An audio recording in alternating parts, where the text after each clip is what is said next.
Bismillahirrahmanirrahim. Alhamdulillahi rabbil alamin. Wassalatu wassalamu ala asyrafil anbiya wal mursalin Sayyidina wa maulana Muhammadin wa ala alihi wa sahbihi ajma'in. Ashhadu an la ilaha illallah wahdahu la syarikalah. Iyyahu na'budu wa iyyahu nasta'in. Wa ashhadu anna sayyidana wa maulana Muhammadan abduhu wa rasuluh sadiqul wa'dil amin. Subhanaka la ilma lana illa ma 'allamtana innaka antal alimul hakim. Wala haula wala quwata illa billahil aliyyil azim. Rabbi syrah li sadri wa yassir li amri wahlul 'uqdatam min lisani yafqahu qali, amma ba'd. Para tatuha, para sesepuh yang hadir yang sama-sama kita muliakan, begitu pula Bapak Ketua beserta pengurus, Shahibul Bait beserta seluruh keluarga dan seluruh jamaah yang hadir, yang mana semuanya saja kita doakan mudah-mudahan senantiasa diberikan Allah panjang umur fi sihatin wa afiyah di dalam ketaatan kepada Allah Subhanahu wa taala. Allah mudahkan seluruh urusan-urusannya, Allah kabulkan segala hajat baiknya, Allah lancarkan rezekinya yang halalan thayyiban, Allah istiqomahkan menapak di jalan yang diridhai oleh Allah dan Rasulnya, dan mudah-mudahan semuanya beserta seluruh keluarga senantiasa dilimpahkan Allah keberkahan hidup lahir batin dunia dan akhirat. Amin ya rabbal alamin. Kita akan lanjutkan keistiqomahan pelajaran kita sampai halaman 214, makalah ke-11, betul ya? Wabil isnadil ladzi yattasulu ilal musannif rahimahumullahu ta'ala wa nafa'ana bi ulumihim wa anwarihim wa asrarihim wa nafahatihim fid darain, amin. Bismillahirrahmanirrahim. Makalah atau makalah ke-11. An ba'dil hukama'i annahu qala man lam yakhshallahu lam yanju min zallatil lisani wa man lam yakhsha qudumahu alallahi lam yanju qalbuhu minal harami wasyubhati wa man lam yakun aisan anil khalqi lam yanju minat tama'i wa man lam yakun hafizan ala amalihi lam yanju minar riya'i wa man lam yasta'in billahi ala ihtirasi qalbihi lam yanju minal hasadi wa man lam yanzur ila man huwa afdalu minhu ilman wa amalan lam yanju minal ujubi. Sebahagian ulama ahli hikmah radhiyallahu anhu mengatakan A atau satu, barang siapa tidak takut kepada Allah tentu tidak akan selamat dari kesalahan bicara. Nah, ini maksudnya adalah orang yang benar-benar merasa takut kepada Allah Subhanahu wa taala. Nah, tentu dia akan berusaha menjaga lisannya, yang sehingga lisannya itu hanya mau mengeluarkan kata-kata yang bermanfaat, ya, yang menyelamatkan, yang berpahala. Nah, tentu lisannya akan seperti itu. Tidak akan mungkin dia mengeluarkan kata-kata yang justru akan memudaratkan. Karena kalau memudaratkan kan berarti resikonya adalah dosa. Dan kalau dia berdosa berarti nanti akan mendapatkan hukuman kepada Allah Subhanahu wa taala.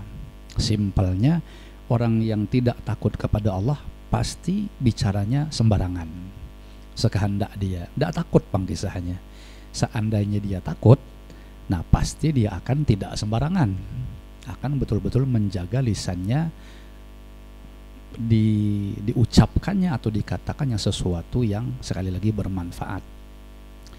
Nah, lisan itu,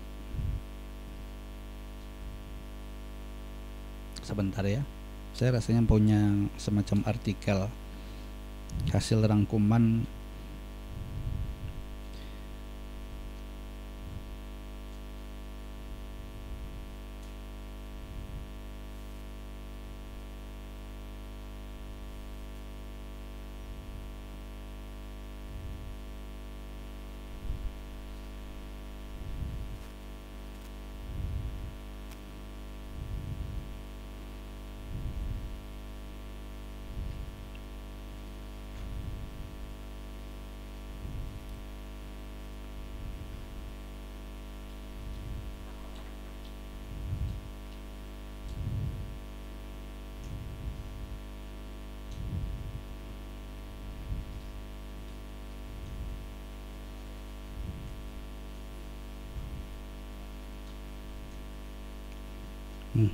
Tak ketemu. Intinya itu ada beberapa perkara tadi, saya lupa jumlahnya itu dalam artikel itu. Yang intinya kalau kita memainkan lisan kita atau lidah kita ke situ, nah maka itu termasuk kategori baik. Intinya begitu. Kalau selain yang itu berarti mungkin kategorinya buruk. Nah, cuman yang masih terbayang di ingatan saya, lisan yang dianggap baik ini dia pasti pertama digunakan dzikir. Nah, dalam segala bentuk. Tasbih, tahmid, tahlil, takbir dan lain sebagainya. Pokoknya asal sudah lisan dipakai berzikir itu pasti bagus sudah intinya. Ya. Yang kedua nanti dibaca Quran lisannya. Nah, kemudian yang lain lagi saya tidak pakai angka lah, pokoknya sebut yang mana saya ingat aja poinnya. Apabila digunakan untuk amar ma'ruf. Amar ma'ruf berarti kita nasihati orang yang sekira-kira memang ada yang pengen kita ajai kebaikan atau tambahan kesempurnaan dalam ibadah. Nah, itu namanya amar ma'ruf. Nah, termasuklah sekarang ini pengajian ini termasuk kategori amar ma'ruf. Kemudian nahi mungkar. Nah, apa yang sesuatu yang salah-salah daripada saudara-saudari kita, lalu kita cegah, kita beri peringatan, kita beri teguran, itu termasuk yang bagus lisannya. Kemudian lagi apa ya? Bertanya. Nah, bertanya tentang masalah hukum-hukum agama. Nah, itu juga termasuk berpahala. Ya. Jadi ya sangat bagus. Memang kita harus bertanya, terutama yang berkaitan dengan hal-hal yang menjadi penunjang kewajiban, kayak sholat contohnya. Hari-hari kan kita pasti sholat. Nah, kita sadar mungkin di sholat kita itu ada yang membingungkan kita, yang efeknya bisa jadi kalau tidak kita bertanya, kita tidak kejar pengetahuannya, itu bisa jadi berisiko sholat kita tidak sah, nah, atau batal atau rusak. Nah, dan lain-lain. Pokoknya intinya bertanya lah. Kan pertanyaan itu bergantung nanti apa hukumnya. Kalau bertanyanya berkaitan dengan perkara wajib, berarti bertanya pun sebenarnya juga adalah wajib. Kalau perkaitannya cuma kepada sunnah-sunnah, berarti dapat ilmu pun juga sunnah-sunnah aja. Nah, itu diantara yang saya ingat gitu. Poin-poin di mana kita memanfaatkan lisan itu. Nah, kalau kita gunakan pada hal yang sedemikian itu, berarti bagus tuh masih lisan kita. Ya. Nah, jadi sekali lagi, orang yang tidak merasa takut, tidak takut kepada Allah tentu tidak akan selamat dari kesalahan bicara. Maksudnya, dia pasti akan sembarangan bicara tanpa peduli dengan efeknya, bahwa efeknya itu akan menimbulkan kemurkaan Allah. Barang tidak takut, Bang. Kalau takut pasti dia akan berhati-hati. Satu atau A di sini. Yang B atau yang kedua, barang siapa tidak takut kehadirannya di hadapan Allah, artinya nanti akan ada sebuah pertemuan antara dia dengan Allah, dan pasti di pertemuan itu dia akan mempertanggungjawabkan sesuatunya kepada Allah Ta'ala. Maka dia tidak akan selamat hatinya dari sesuatu yang diharamkan dan yang subhat. Nah, artinya siapa yang tidak merasa takut nanti bakal berjumpa dengan Allah, maka dia pasti, kenapa di sini ada singgungan hati? Sebenarnya bukan hanya hati si arahnya itu, ya, juga nanti diarahkan kepada zahir atau jasmaninya. Kenapa serangannya hati? Karena hati inilah pengendalinya. Kan kita tahu kedudukan beberapa anggota di tubuh kita nih, yang jadi rajanya tuh hati. Nah, sedangkan nafsu dan ammarah, nafsu kita atau syahwat nafsu lalu, ammarah itu termasuk aparatnya. Anggota tubuh termasuk rakyatnya. Kemudian akal itu termasuk wazir atau penasehatnya. Semua itu nanti akan yang ngambil keputusan tuh hati. Nah, misalnya ada keinginan kita mau melakukan A. Nah, akal langsung memfilter tuh. Wahai baginda raja, kata akal tadi, nasihati hati. Kalau engkau mengambil keputusan melakukan A ini, maka akan ada efek plus minus Nah, plusnya ini, minusnya ini kata akal. Tapi kalau ditimbang-timbang, maka plusnya lebih banyak. Nah, setelah dapat pertimbangan dari akal itu, ya, sebagai raja kata hati, aku memutuskan, laksanakan. Istilahnya begitu. Ya. Nah, nanti ada pengimbang akal nih, namanya hawa nafsu. Lalu ini saling kejar mengejar nih. Kata hawa nafsu, memang memudorotkan, tapi cuman sekali ini kesempatan, wahai baginda. Ya, kalau seandainya kita lepas kan luput lalu-lalu. Tidak boleh kata akal, bagaimanapun ini tetap menyala. Wah, kencang pula hawa nafsu lang. Dibisikkannya, sesekali cuman baginda ai. Ya. Jadi kata hati tadi raja, iya juga lah kalau gitu. Kuputuskan, laksanakan. Nah itu, nanti rakyatnya nih dari ujung kepala sampai pasti bergerak sesuai instruksi hati tadi. Macam tadi kejadian malam nih misalnya, mungkin kan ini malam Jumat, boleh jadi di waktu sekarang ini pian-pian ini kulir, malas lah misalnya gitu, ketahuan nafsu tadi. Kata akal bilang, maaflah seminggu sekali ya cuman, apalagi kurangnya hadir ke majelis nih. Sudah ilmu dapat, pahala dapat, makan dapat, minum dapat, gratis lagi misalnya. Misalnya kata hati, iya juga ya. Wah, laksanakan, langsung bergerak tuh. Oh, ini awalnya tadi guring-guring kan berapa-berapa gitu. Langsung lah misalnya tangan langsung megang selawar, pakai sarung, pakai baju segala macam. Oh, langsung kendaraan di start hidupkan sampai ke sini. Ibaratnya tuh macam itu gambarannya. Nah, kita kaitkan ke pelajaran kita poin nomor 2 tadi. Siapa yang tidak takut kehadirannya atau maksudnya perjumpaannya nanti kepada Allah Ta'ala, tidak takut di saat berhadapan dengan Allah nanti, maka dia tidak akan selamat hatinya dari sesuatu yang diharamkan dan yang subhat. Maksudnya hati dan tubuhnya itu pasti akan melakukan perkara yang haram dan subhat. Kenapa? Tidak takut bang berjumpa nanti dengan Allah Ta'ala. Jakanya takut, pasti hati dan badannya itu akan melakukan hal-hal yang sekira-kira pas di hadapan Allah nanti untuk mempertanggungjawabkan amalnya, dia pasti amal-amalan yang bagus. Kenapa? Bakal bertemu. Logikanya begitu. Kalau dianya jelas bertemu dalam kondisi banyak betul kesalahan-kesalahan, wah pasti akan takut berhadapan sama Allah Subhanahu wa Ta'ala. Nah, samalah dengan kita nih.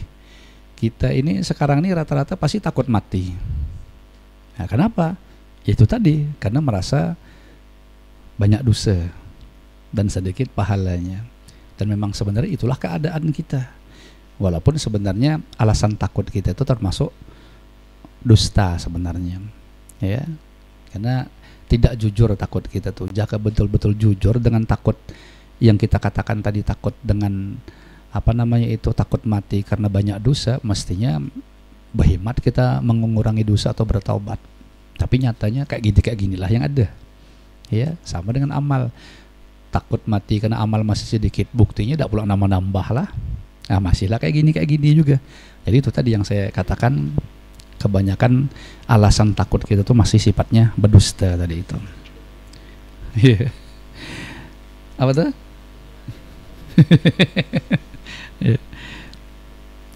Itu yang kedua. Yang ketiga atau C di sini disebut, barang siapa tidak memutuskan diri dari harapan terhadap orang lain, tentu dia tidak akan selamat dari sifat tamak atau rakus. Nah, siapa yang tidak memutuskan diri dari orang, dari makhluk secara umum, hampir dipastikan pasti ada tamaknya ke situ.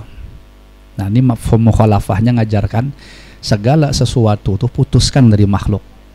Yakini dalam hati kita seyakin-yakin dan sedalam-dalamnya bahwa makhluk itu tidak akan bisa memberikan efek apapun, baik manfaat maupun mudarat.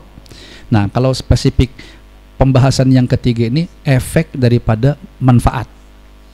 Selagi dalam hati kita masih berkeyakinan ada makhluk, terserah makhluk ini mau kawan, mau keluarga, mau tetangga, mau siapa saja, dalam pandangan hati kita dia masih bisa memberi manfaat kepada kita, pasti kita akan tamak kepada dia. Artinya ada yang diharap tuh dari dia. Yaitu tadi, apa yang diharap? Sisi manfaatnya itu. Nah, padahal an-nafi Itu kan salah satu nama Allah yang maha memberi manfaat. Sama tuh lawanannya ad-dhar. Ad-dhar yang memberi mudarat. Itu harus kita yakini bahwa yang bisa memberi manfaat atau yang bisa memberi mudarat itu hanya Allah. Yang lain ini cuma mazharnya saja. Andai kan kita temukan dalam kehidupan ini ada orang yang baik kepada kita, mazhar atau mazharda. Mazhar itu Abah Guru Sekumpul sering menggunakan bahasa kenyataan. Kenyataan itu macam mana ya? Kalau saya boleh membahasakan, walaupun nanti ada bahasa-bahasa lain, gambaran baik itu yang dilakukan oleh orang lain. Misalnya orang lain itu menolong kita, sebenarnya yang nolong itu Allah. Cuman sifat menolong Allah tuh tergambarkan ke dia, karena kita tidak akan mungkin bisa berhadapan dengan Allahnya. Jadi seakan-akan pertolongan Allah tuh melalui tadi tuh. Nah, itu mazhar namanya, gambaran atau melalui tadi nih bahasanya. Jadi kalau kita dapat kebaikan-kebaikan dari makhluk itu mazhar cuman. Ya apa tadi ya? Mazhar itu ya gambaran aja.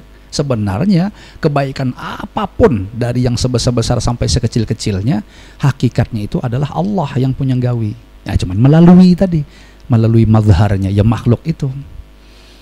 Nah, macam sekarang nih, kita katakan pian dapat ilmu dengan melalui pengajian. Mazharnya saya yang nyampaikan. Sebenarnya yang memberikan ilmu nih Allah. Karena saya kan la haula wala quwata, tidak ada daya kekuatan apa-apa. Nah, lalu melalui saya wasilahnya sampai ilmu nih. Ibaratnya gitu. Nah, kalau kita nanti makan minum, itu kan Ar-Razzaq, Allah yang maha memberi rezeki. Harus kita yakini bahwa yang memberi rezeki ini Allah. Cuman wasilahnya itu tadi mungkin sahibul bait. Sahibul bait ini tadi namanya mazhar. Paham enggak? Nah, gitulah kira-kira. Nah, mandang mazharnya sebagai makhluk, pakai mata dohir kita yang ada di tubuh kita atau di muka kita nih, di muka kita, itu namanya jalur syariat. Itu tetap harus terpandang, karena bagaimanapun kenyataan yang ada memang makhluk pang yang begawi-gawi ini. Cuman satu lagi mata yang harus difungsikan, yaitu mata hati, yaitu disebut basyirah. Nah, ini pandangannya pandangan hakikat. Nah, mata hati kita, apapun yang digawi makhluk ini hakikatnya itu adalah perbuatan Allah. Jadi dua-duanya berjalan, tidak boleh timpang. Kalau sikok saja yang difungsikan yaitu mata zahir atau mata syariat tadi, maka akan menjadikan kita syirik. Karena berarti makhluk ini punya daya kekuatan. Berarti makhluk ini bisa memberi manfaat. Berarti makhluk ini bisa memberi mudarat. Allahnya kemana? Allahnya hilang. Nah, berarti kita mempersekutukan makhluk yang bisa memberi manfaat, bisa memberi mudarat tadi, kita sekutukan dengan Allah. Padahal kan la ilaha illallah, tidak ada yang berbuat kecuali hanya Allah. Itu arti hakikatnya begitu. Nah, tidak boleh juga cuman memandang hakikat semata-mata. Itu nanti menjadi seperti cuman terpandang ruh, tidak terpandang jasad. Kalau semua serba hakikat, kita pasti akan menjadi fasik, akan menjadi ya fasik tadi itu pang, pelanggar. Contohnya saya ambil ayat hakikat nih, lillahi ma fis samawati wa ma fil ard. Milik Allah lah apa yang ada di langit dan itu ayat hakikat tak namanya? Ayat hakikat. Ini tidak akan mungkin bisa diterapkan ke ranah syariat. Kenapa? Iya, bisa ya antum pergi ke pasar makan. Sudah makan ditagih sama yang ampun kan, langsung berdalil macam tadi, hanya milik Allah lah nih yang ada di langit dan di bumi. Pak ditamparnya. Nah, ini yang jomblo nih, share anak gadis orang, langsung bawa kabur. Nah, soalnya bapaknya marah, Pak jangan marah, milik Allah lah yang ada di langit dan bumi. Aduh mak. Nah, ini namanya orang temakan ayat hakikat yang dirasukkannya ke syariat. Paham maksudnya ya? Nah, jadi tidak kena juga. Jadi dua-duanya. Jadi seakan-akan kalau macam anak gadis tadi, betul kata orang tua itu tadi bilang, ini milik Allah semua. Ya, tapi tolong secara syariat halalkan. Nah, ibaratnya gitu. Karena Allah punya syariat juga. Kalau nak pakai anak gadis aku, tolong halalkan. Iya, nggak pakai ini maksudnya. Dihalalkan itu dinikahi dulu. Masa udah paham juga ya? Sudah tuh hak, maksud udah paham nih. Iya, kira-kira begitulah. Seperti nanti ini di awal bulan ada salah satu jamaah kita kan yang ingin acara halal mahalal. Nah, itu dia menggunakan syariat. Nah gitu. Nah nanti pas lakinya menikmati, nah dia mendapatkan suguhan dari Allah Subhanahu Wa Taala. Sebenarnya, ya kira-kira begitulah tuh. Nah jadi dipakai dua-duanya. Jangan timpang gitu ya, jangan timpang. Makanya biasanya watak-watak orang yang hanya memandang kepada syariat nih tadi, fikih lah maksudnya, itu biasanya agak keras-keras wataknya itu. Tapi kalau dia memadukan tadi baru berimbang.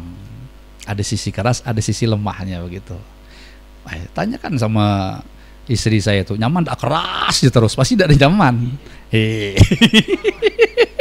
Ada wayahnya keras, ada wayahnya lembut, ya kan? Nah itu jadi dia selalu berimbang begitu. Atau lemah aja terus, kan ada nyaman juga. Ada Bang Amin. Kayak apapun kanal kalau lintok macam mana Bang Amin ya? Ini yang tahu-tahu aja yang paham gitu.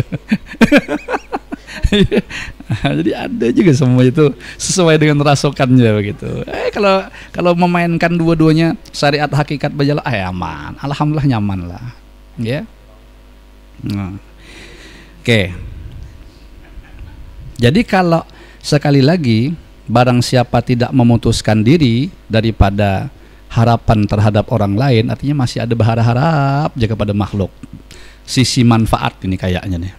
Nah, maka tentu dia tidak akan selamat dari sifat tamak. Padahal sifat tamak ini termasuk penyakit yang kita tidak boleh memilikinya. Tamak tuh supaya orang mengasihani kita, supaya orang memberi kita. Itu sifat tamak namanya. Tidak boleh, harus saddul bab, tutup. Jadi kalau mau berharap nak tamaknya cuma satu, kepada Allah Subhanahu Wa Taala. Ya.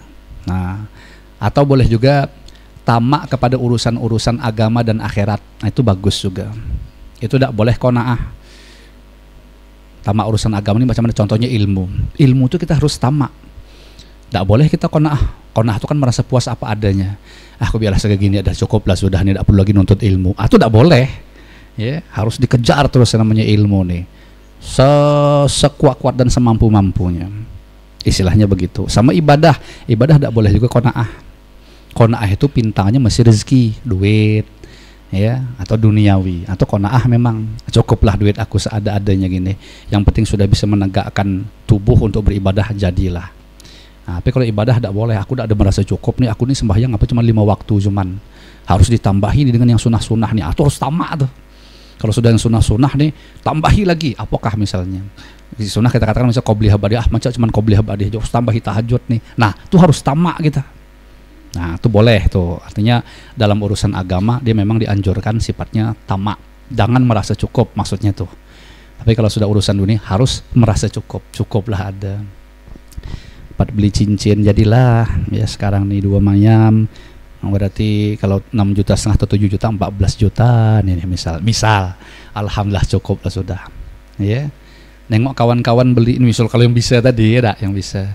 Tapi yang tidak bisa, aduh aku dapat cincin karet nih, jadilah menghiaskan tangan aku nih.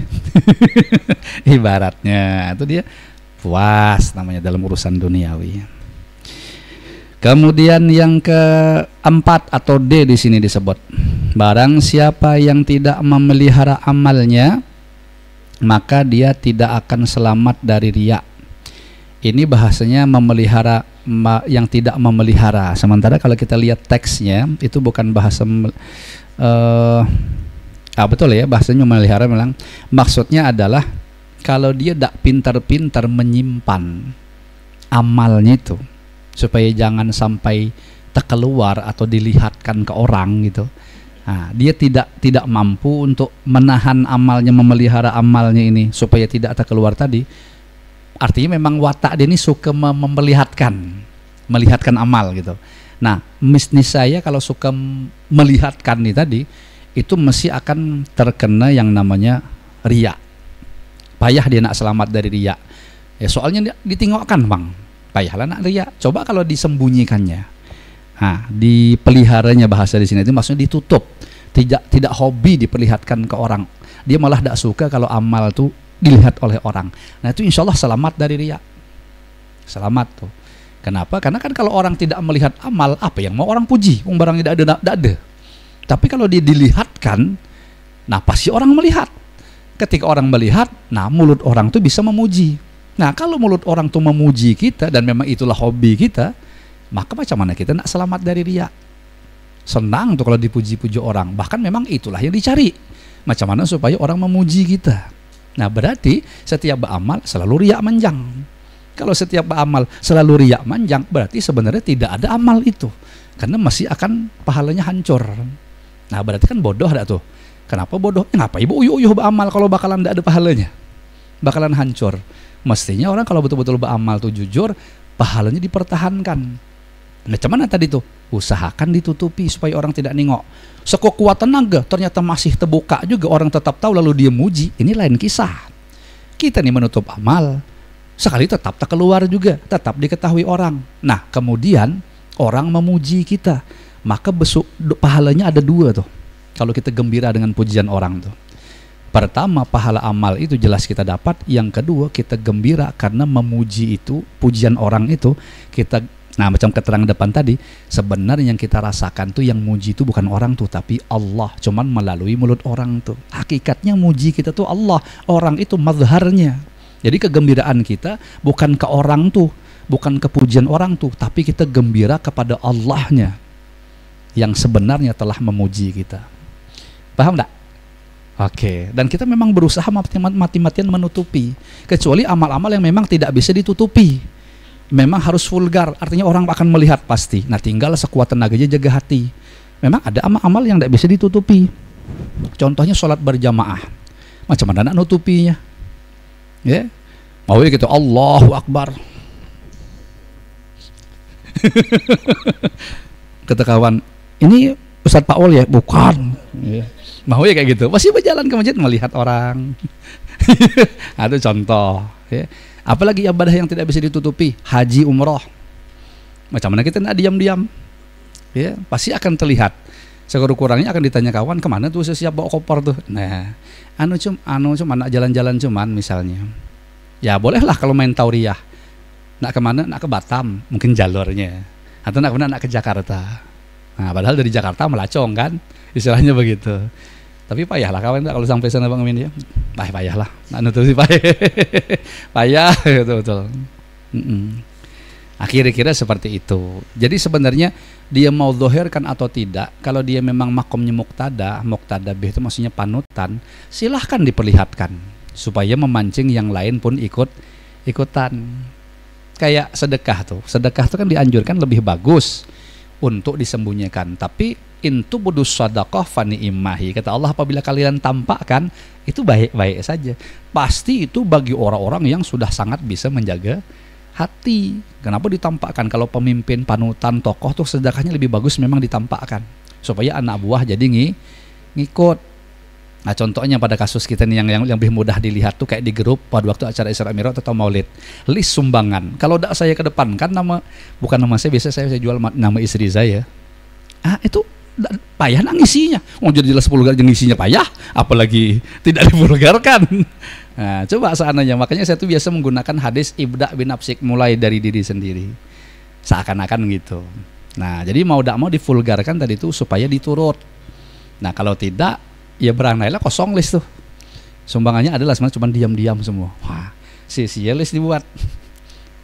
Kecuali dia menyamarkan namanya hamba Allah. Bawahnya hamba setan, luar biasa namanya. Nah itu hamba Allah, oke lah, bagus lah. Cuman kan dia tidak jelas hamba Allahnya siapa ya. Silahkan. Kalau lah kawan berpesan juga, bilang situ aja Bang Amin hamba Allah nanti. Kalau kawan bertanya baru bilang aku sih. Mantap sih kawan ya. Ya Allah. Oke, yang E atau yang kelima. Barang siapa tidak memandang cukup kepada Allah sebagai pemelihara hatinya, tentu tidak akan selamat dari perbuatan iri. Nah, di sini yang agak sedikit belain dengan teksnya. Karena disebutkan di sini bahasanya barang siapa yang tidak memandang cukup. Nah, sementara teks Arabnya wa man lam yasta'in billah ala ihtirasi qalbih. Kalau saya lebih bagus dengan terjemahan yang disesuaikan dengan teks itu. Nah, saya bikin terjemahan sendiri ini seperti ini nih. Barang siapa yang tidak meminta pertolongan kepada Allah untuk menjaga hatinya, niscaya dia tidak akan selamat dari sifat hasad. Saya ulangi, barang siapa yang tidak meminta pertolongan dengan Allah untuk memelihara hatinya, jadi dia ini ceritanya harus meminta tolong kita nih kepada Allah sebenarnya, supaya Allah tuh berkenan menjaga hati kita, memelihara hati kita. Dipelihara, dijaga Allah dari apa? Dari iri dengki. Nah, kalau tidak meminta tolong kepada Allah gitu, pasti hatinya tidak selamat daripada iri dengki. Artinya hatinya pasti ada iri dengkinya. Dan ini kalau bahasa Guru Bahit itu yang pernah saya dengar di pengajian beliau tuh, hampir semua manusia itu ada hasadnya. Coba renungkan ya, hadirin hadirat nih. Ada dah dalam hati tuh rasa, entah momennya kapan, entah kepada siapa, kita tuh ada tak suka dengan orang. Terutama kalau dengar dia dapat nikmat. Pasti ada. Ya. Nah, kalau yang lain-lain dapat nikmat, kita biasa-biasa saja. Tapi kalau dia tuh ada suka aku. Nah, tuh. Itu sudah satu bukti bahwa itu ada irinya kita sama dia. Nah, di saat itu kalau kita tidak berada di bawah pertolongan Allah, ini akan berbangga banget. Itu siapa-siapa aja kena, ulama sekalipun. Dan itu bisa timbul-timbul.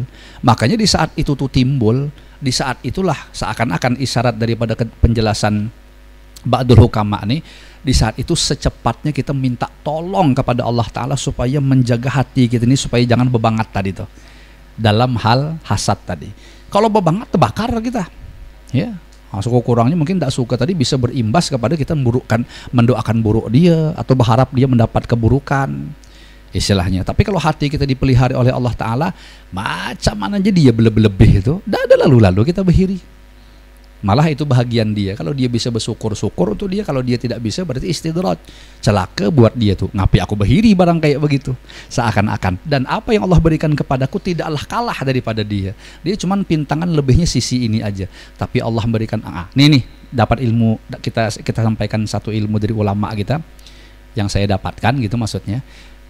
Jangan berhiri kelebihan yang Allah berikan urusan duniawi. Duit bebanyak misalnya, pangkat bertinggi, tidak usah bodoh kita berhiri orang macam itu. Kenapa? Karena duit dan pangkat itu adalah sesuatu yang sangat berat nanti akan dipertanggungjawabkan. Ngapain kita menghiri sesuatu yang bakal berat dia tanggung jawabkan gitu loh maksudnya. Paham ya? Nah, apalagi kalau kita dilebihkan Allah dalam sisi agama, kita tuh lebih beruntung.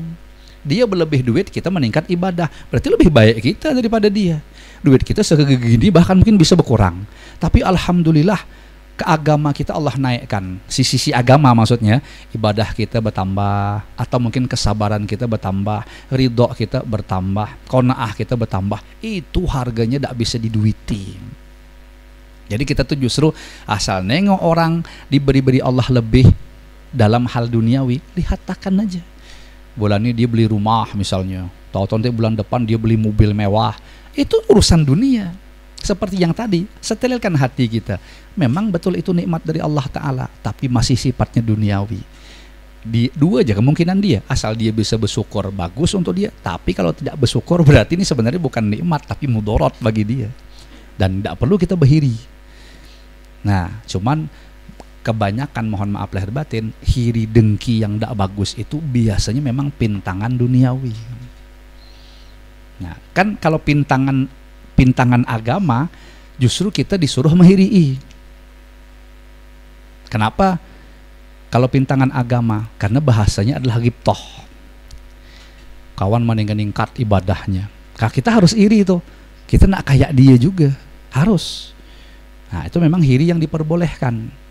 Kawan tuh dikasih harta banyak, tetapi terkenal kedermawanannya. Menghabiskan harta itu dalam hal-hal agama, sumbang ini, wakaf ini, infak ini, sedekah ini. Nah, kita harus menghiri itu. Menghiri dalam arti kita nak juga kayak dia. Itu bagus. Nah, atau dalam sisi kedua agama ilmu. Ada orang beri Allah ilmu, ilmunya banyak, diamalkannya, disebarkannya, diajarkannya. Kita harus menghirii juga. Aku nak pengen kayak gitu juga. Nah, itu bagus. Tapi kalau cuma sekedar orang tadi beli rumah, beli mobil, beli segala macam, duitnya bertambah, apalagi posting penghasilan, apa namanya, monetisasi. Apa namanya? Wah, kadang kan hobi kawan mana sih gitu tuh. Wah, penghasilan sebulan bla bla bla. Yang orangnya mohon maaf lahir batin otak-otak dunia kepincut tuh. Wah, akhirnya semakin sering posting yang tidak ada perlu pun diposting juga. Pokoknya yang penting ada postingan sehari 3 ya katanya. Hai, saya terus minta maaf lahir batin ya. Saya kalau sudah nengok itu nak ketawa dewek cuman. Ini mohon maaf kalau ada di sini kawan-kawan kita. Ya itu tuh mohon maaf lahir batin lah kalau saya boleh mengatakan pian tuh tertipu sebenarnya. Ya jelas-jelas menghuyui awak. Ya nanti penghasilannya ketika sudah banyak tapi nol juga masih. Nah, tamak jadinya. Ya, yakinlah bacaman dia berusaha pian itu jangankan cuma 3 postingan sehari, 1000 sehari posting, tidak akan pernah menambahi jatah rezeki yang sudah Allah tentukan. Kan sudah belajar tauhid kita. Dengan namanya Allah Ar-Razzaq, Allah tuh menakdirkan, menentukan takdir untuk rezeki kita tuh sudah tetap. Tidak akan berkurang, tidak akan bertambah. Makanya orang yang biasanya, saya agak tidak tega bilang orang itu tuh bodoh Bang Amin. Sebenarnya kenapa saya bilang berani gitu? Karena otaknya itu konslet. Dipikirnya dia semakin banyak dapat memposting itu untuk mendapatkan banyak tambahan rezeki. Mana ada ceritanya rezeki bisa ditambah lagi? Barangnya paten. Qad ja'alallahu likulli syai'in qadara. Allah telah menetapkan kepastian bagi tiap-tiap sesuatu. Bukankah kita sudah belajar dari dahulu? Di saat kita berada dalam perut ibu kita 120 hari 4 bulan tuh di situ sudah ditentukan rezeki kita. Paham enggak? Jadi tidak ada ceritanya rezeki itu bertambah berkurang tuh. Nah, orang yang melakukan itu tujuannya apa? Ujungnya pasti duit. Enggak bisa lagi dielak. Pasti duit. Ya kan? Nah, cuman dengan cara dia jadi orang bodoh. Kok mana-mana posting tadi tuh. Cepakul lewat, cepakul di postingnya. Ya, inilah binatang ajaib yang tidak ada di daerah lain kecuali di daerah kami. Dan ketepatan saya sepupunya. Bisa minta maaf lahir batin. Itu ya, satu mudorot yang nyata-nyata jelas, dan silahkan pegang omongan saya. Kenapa saya tadi katakan bodoh? Pertama, dia tamak tuh ya. Dia akan menjadi tamak karena berharap penghasilan dari itu. Yang kedua, ibadahnya payah nak berkualitas. Karena di saat sembahyang pun terpikir apa yang nak dikontenkan nanti. Allahu Akbar tapi terbayang ini kalau imam nih bisa juga nih ku konten nanti ini imam. Jadi sembahyang tuh muntong cuman baca ini wajah tuh, itu pun kalau teringat. Ya, jangan-jangan yang dipikirkannya konten, zikir konten, buwirid konten, baca ini konten. La haula wala quwata illa billah. Kenapa ada dikatakan orang bodoh yang macam ini nih? Nggak usah berkata kontenan, kalau memang jatah rezeki kita banyak pasti sampai. Mohon maaf, ada tidak di sini yang berniat datang ke sini makan? Insya Allah saya baik sangka tidak ada. Pasti niatnya nuntut ilmu. Dapat tidak makan nanti? Insya Allah bihaulillah wa quwatih. Itu artinya nih gambaran rezeki yang tidak perlu payah-payah kita niatkan, tidak perlu susah-susah bercari, pasti sampai. Dia rezeki itu kalau sudah sampai, dia rezeki itu berwaktu, bertempat. Kalau menyalahi waktu, menyalahi tempat, tidak mungkin. Tidak akan ada satu rezeki yang Allah takdirkan tempatnya di sini, tak lain itu tidak mungkin. Sebagaimana waktunya sekarang, kok nanti tidak mau juga. Kalau nanti itu sudah jatah yang nanti tadi. Kalau sekarang memang ada, pasti sekarang sampainya. Lamani alima. Hello. Oh, wiridnya tuh, wirid panjang. Allahumma la mani alima a'taita. Lamani alima a'taita. Tidak ada yang bisa menghalang-halangi apa yang akan Allah beri. Wala mu'tiya lima mana'ta, dan tidak akan ada juga bisa yang memberi apa yang Allah halangi. Bahasa simpel lainnya, kalau memang ada takdir kita, pasti sampai ke kita. Dan apa yang tidak takdir kita, mampus berusaha, tidak bakal dapat. Berapa banyak orang mencari jodoh sampai masang iklan. Tapi memang belum ada wayahnya dan tidak ada jatahnya, tidak bakal dapat. Ya. Nah, tapi ada yang tidak mau, malah banyak yang nyeruduk. Betul kan? Nah, coba, apalagi kurangnya itu? Jelas tauhidnya sudah selamat kita kalau mainkan itu. Ya. Nah, masa ya ada jamaah majelis taklim Al Mubarak masih kegilaan konten gitu. Dalam hati saya masih bodoh juga sampai dahulu. Sampai sekarang kok sampai dahulu. Jangan ya. Nah, jadi kalau cuma sekedar untuk menyebar macam ini, konten-konten yang sifatnya mau menyebar ilmu, dipersilahkan. Tapi jangan bahaya-hayal bahwa itu akan menambahi jatah rezeki kita. Jadi niatnya itu bikin konten itu memang untuk menyebarkan kebaikan. Kalau itu bagus-bagus saja. Nah, tapi tolonglah yang bermanfaat. Ini tidak misalnya bini mandi di konten juga. Sore ini ada sebuah penampakan. Wah. Kata yang nonton jelas lah nampak bungolai jelas bini kau dewek kau nampak kan. Kira-kira. Nah, jadi coba kalau saya tuh mau seandainya dari dulu tuh saya tuh meyakini bahwa rezeki itu bertambah, kalau saya ngonten, payahlah banyak yang like bakalan. Nah, kan logikanya gitu. Tapi ada saya tertarik? Ada. Nah, jadi saya nyebar tuh captionnya itu mudahan memberi manfaat. Adapun yang foto bawah tuh yang mana-mana sih jamaah. Itu dia antaranya. Tidak salah kalian. Saya tidak pernah memana-mana sih tak. Karena memang kan itu ada maksud ya. Ya, banyak nanti saya rasanya tidak ada mungkin cerita itu di sini. Nah, pokoknya baik sangga aja sama saya gitu. Nah, itu di antaranya. Sorry ya.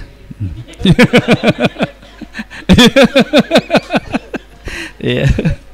Allah. Kemudian yang terakhir, barang siapa tidak memperhatikan orang yang lebih utama ilmu dan amalnya, boleh juga dibahasakan memperhatikan itu tidak memandang. Barang siapa yang tidak memandang orang yang lebih utama ilmu dan amalnya dari dia, maka dia tidak akan selamat dari sifat ujub. Betul ya tuh.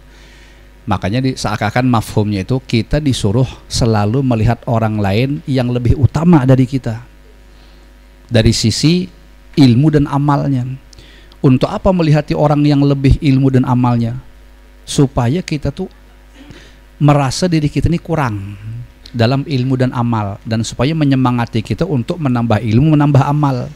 Kalau tidak kita pandang orang yang lebih tadi, berarti kita mandangnya hanya yang levelnya di bawah-bawah kita ilmu dan amal. Itu pasti akan ujub kita, karena menjadikan hati kita merasa lebih baik daripada orang lain.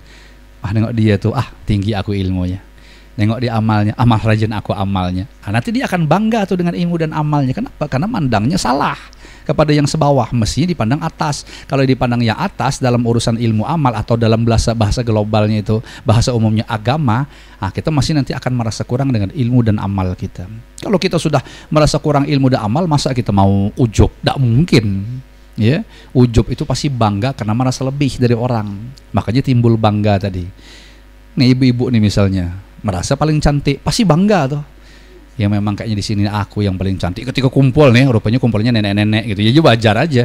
Timbul coba kalau yang ya kayak ibu-ibu nih umurnya 40 tahun yang bisa kumpul sama gadis 17 tahun, pasti lemah dia. Gila, lebih bening kawan, jelas lebih muda soalnya. Kira-kira itu macam itu. Nah, dari sini sebelum saya tutup ada pertanyaan?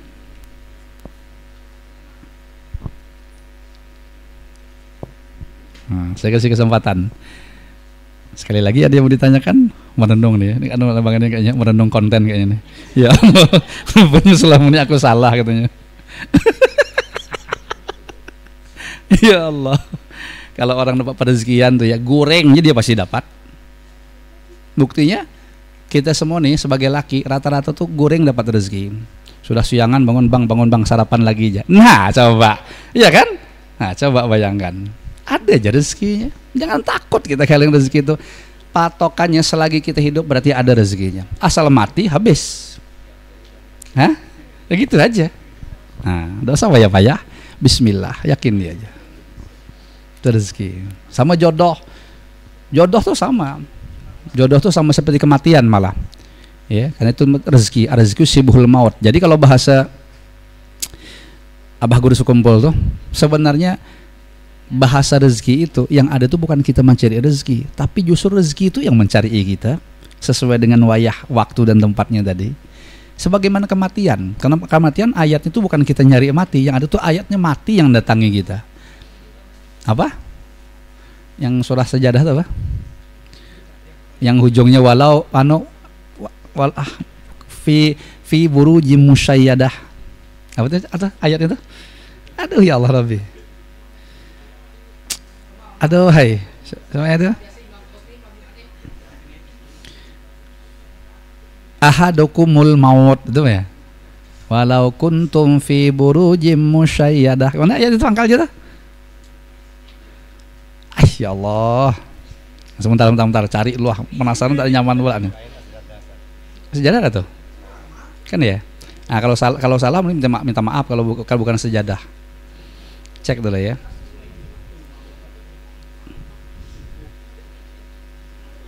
Burujim musyayyadah. Lain ya?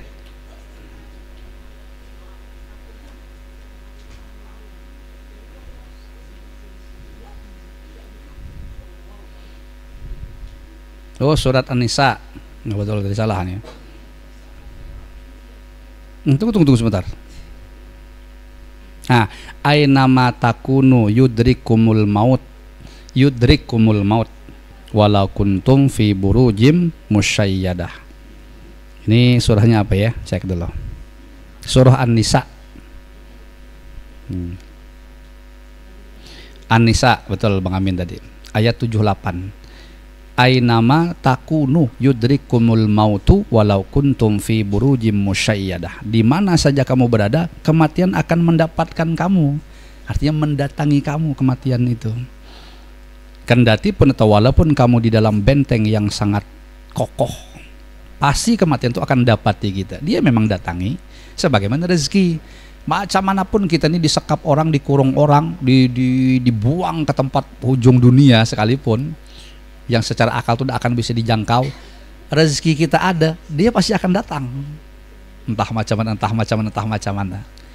Makanya sampai di dalam kitab mengenal al-asmaul husna tuh, ketika Nabiullah Musa disuruh untuk berdakwah ke Fir'aun, Nabi Musa tuh sempat timbul agak ragu-ragu macam mana, maksudnya beliau agak bimbang urusan rezeki orang rumah. Kalau aku pergi ke tempat Fir'aun, nanti istri aku macam mana nih, aku tinggalkan nih. Nah, disitulah Allah mengajarkan keyakinan yang mantap kepada beliau. Kata Allah kan tahu apa yang sedang bergejolak di dalam hati beliau. Allah bilang tuh ada batu besar, pukul, tak dihantam Nabi Musa, hancur batu tuh. Hancurannya itu kata Allah pukul lagi. Pukulan sebenarnya kalau batu sebesar gitu kan, sebesar pintu tuh hancur berbentuk macam ini nih. Wah, sudah pecah ini, pukul lagi, tak, hancur lagi kan. Ada satu riwayat mengatakan tuh hancurannya tuh lagi disuruh pukul lagi. Ada yang bilang hancuran yang kedua itu ternyata di situ dalam batu tadi tuh ada seekor, satu riwayat adalah semut, satu riwayat adalah ulat yang buta. Jadi kalau di dalam kitab mengenal al-asmaul husna tuh di situ semut, tapi dalam riwayat yang saya temukan tuh ulat buta. Ternyata di muntungnya ada makanan. Nah, ternyata di situ tuh Allah perdengarkan suara. Kalau kita ambil riwayat yang semut tadi, semut tuh bercakap tuh terdengar sama Nabi Musa. Ternyata semut itu bertasbih, memuji Allah. Kalau diterjemahkan tasbihnya, segala puji bagi Allah yang mendengarkan permohonanku, yang mengetahui keadaanku, ya, yang tidak pernah melupakanku. Intinya kayak gitu. Seakan-akan di situ jadi isyarat semut yang sebut buta, tinggalnya di dalam batu, ternyata ada rezekinya. Kenapa? Karena Allah tidak akan mungkin tidak mengetahui dimanapun hambanya berada. Makhluk-makhluk Allah tuh dimanapun Allah tahu, dan apa yang menjadi curhatan hatinya. Jadi sekarang semut tuh bilang, aku yang tidak bisa apa-apa gini, Allah minta rezeki, dikasih sama Allah Ta'ala. Nah, di sini langsung Nabi Musa tuh seperti dapat pelajaran, karena tadi beliau khawatir meninggalkan anak bini berdakwah ke Fir'aun.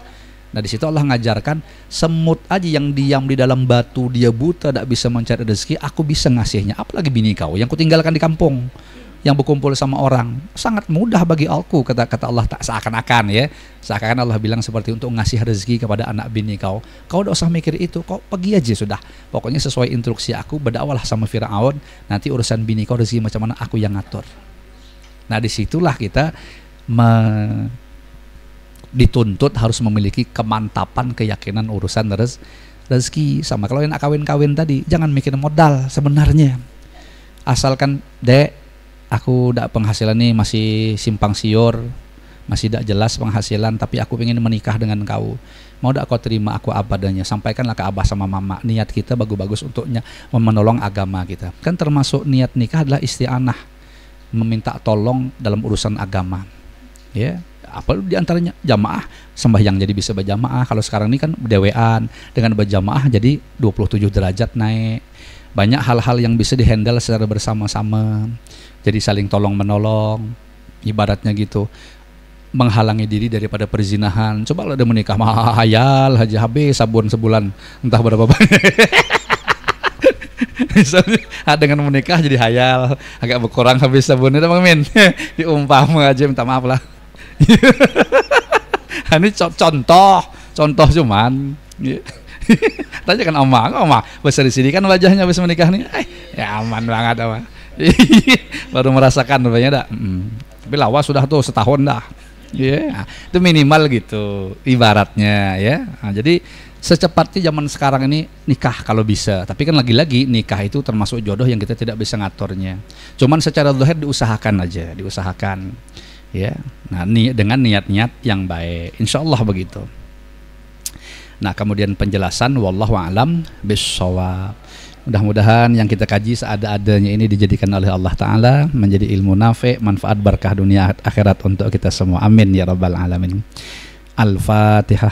A'udzu billahi minasyaitonir rajim. Bismillahirrahmanirrahim. Alhamdulillahi rabbil alamin.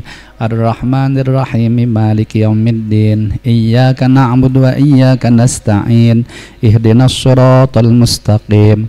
Siratal ladzina an'amta 'alaihim ghairil maghdubi 'alaihim waladdallin. Amin.